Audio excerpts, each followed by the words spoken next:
สวัสดีครับวันนี้เราจะมาเล่นเพลงเสกโลโซแล้วชื่อว่าเพลงใจสั่นมา one two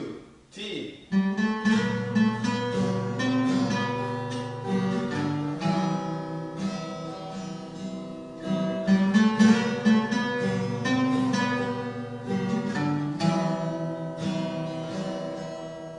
หากว่าเธอผ่านมาได้ยินเพลงนี้คาดว่าเธอก็คงรู้ดีว่าเป็นเธอมอบให้เธอคนเดียวอาจไม่เกี่ยวแต่สำคัญเพราะฉันจะอยากให้เธอได้ฟังบอกว่าโทรไปหาเธอเรื่อยเปื่อยในที่ยอมก็ใจชอบเธอไม่เบาหัวใจเจ้ากำไม่รู้เลย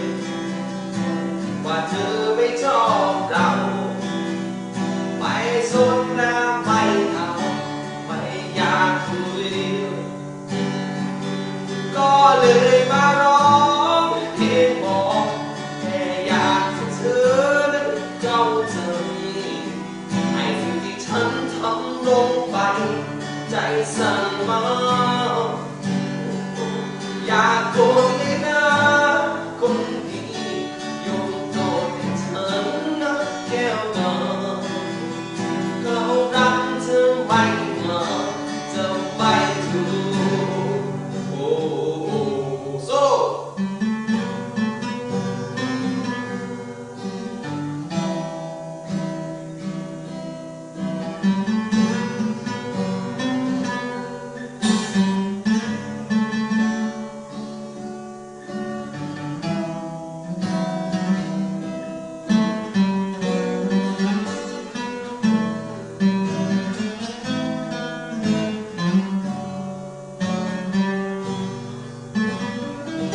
ก็เลยมาร้องเพลงบอกแค่อยากให้เธอนั้นเข้าใจให้สิ่งที่ฉันทำลงไปใจสั่นมา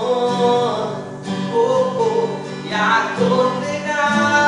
คนดียกโทษให้เธอนะแค่ก่อนเขารักเธอไม่มาจะไม่ถูกและสุดท้ายที่ไหนหัวใจมันลำร้องอยากจะมองหน้าเธออีกสักทีก็จะลา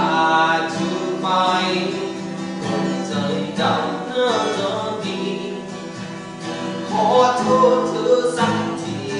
เธอหัวใจ